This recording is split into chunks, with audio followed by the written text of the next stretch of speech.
मेरे पास इतनी प्रॉपर्टी होती तो मैं आज अपनी प्रॉपर्टी बेचकर इनकी तनख्वाह देने का काम करता, क्योंकि मैं खुद निर्धन ब्राह्मण हूँ और पैसे से कलम का धनी हूँ, पत्रकार हूँ, गरीब ब्राह्मण हूँ, दिन में कमाता हूँ, शाम को खाता हूँ।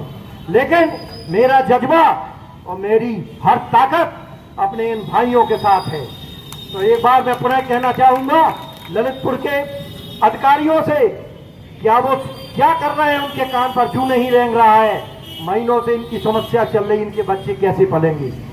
आपका बच्चा एसी में बैठा है, अगर उसको गर्मी लगती है, लाइट चली जाती है, तो जनरेटर और इन्वर्टर लाखों रुपए की उनकी इंस्ट्रूमेंट की व्यवस्था हो जाती है। इन कर्मचारी से पूछिए, इन गरीब आदमियों से, इनके बच्चों के पास क्या पंखा है? अरे शर्म करो। वो अधिकारी और इस ललितपुर की जनता से एक बार पुनः आग्रह करता हूं कि आपके जहन में जरा भी मानवता और आपके चेहरे और शरीर पर पानी है तो इस जनता का सपोर्ट करें, इस कौम का सपोर्ट करें जो हम लोगों को जीवन दान देती है। इसी के साथ भाइयों में यह घोषणा करता हूं कि कभी ब्रजेश तिवारी पत्रकार की जरूरत आपको पड़ी तो खून का कतरा लगा दूंगा, घंटा घर पे अनशन कर बैठूंगा, बिल्कुल तैयार हूं। यदि मेरे हाथ में होता तो मैं अभियान समस्या का समाधान कर देता। एक बार पुनः हाथ जोड़कर इस ललितपुर की जनता से कहना चाहता हूं कि आप इस समाज का सपोर्ट करें, यह आपका एक अंग है। जिस तरह आप कि दोनों पे मिलते के बाद हमारे साथी पार्षदों ने हमारे साथ आकर आपकी लड़ाई लड़ी और हमारी लड़ाई के बाद आपको 10,000 रुपए मिलना शुरू हुआ। इस लड़ाई को भी हम पार्षदों ने ही लड़ा। आपके साथ जो शोषण होता था वो शोषण भी पहले उच्च लेवल पे होता था। पार्षदों ने कभी आपका कोई शोषण नहीं किया। पार्षद आपके साथ हमेशा खड़े रहे, क्योंकि पार्षद ही एक ऐसे हैं जो आपके साथ एकदम कंधे से कंधा मिला के चलते हैं, आपके नजदीक रहते हैं, आपसे हमेशा सबसे जिम्मेवार हैं। मैं शहर के तमाम लोगों से ये आह्वान करूंगा जो हमारी आवाज सुन रहे हो, ऐसे लोगों से मैं कहना चाहता हूं जो अपने आप को इस ललितपुर शहर में ऐसे लोग हैं जो वरिष्ठ हैं और ऐसे लोग जो व्यापार मंडली संस्थाएं, मैं सबसे आह्वान करूंगा इन कर्मचारियों की लड़ाई में आगे आए और एक बार ये देख लें कि इनकी समस्याओं के पीछे कौन है। बार बार कहा जाता है कि पार्षद हस्ताक्षर नहीं कर रहे इसलिए भुगतान नहीं हो रहा, पार्षद हस्ताक्षर कर रहे इसलिए भुगतान नहीं हो रहा है। मैं आपको स्पष्ट करना चाहता हूँ कि यह ठेका 24/5 को समाप्त हो गया था।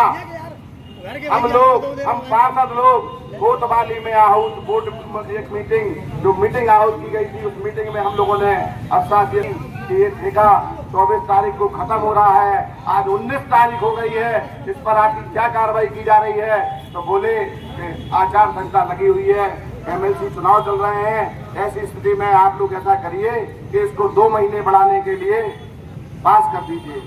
हमने कहा क्या नियम है, बढ़ा सकते हैं? तो बोले हाँ, एक बार बढ़ाया जा सकता है। मालूम हुए मैं चाहता हूँ लोगों ने भी खबर करते हैं, माननीय विधायक जी से, रामरतन कुशवाहा जी से, माननीय सांसद अनुराग शर्मा जी से इस मंच के माध्यम से अनुरोध करूंगा इनकी समस्याओं को सुने, समझे और दोषियों पे कार्रवाई कराएं।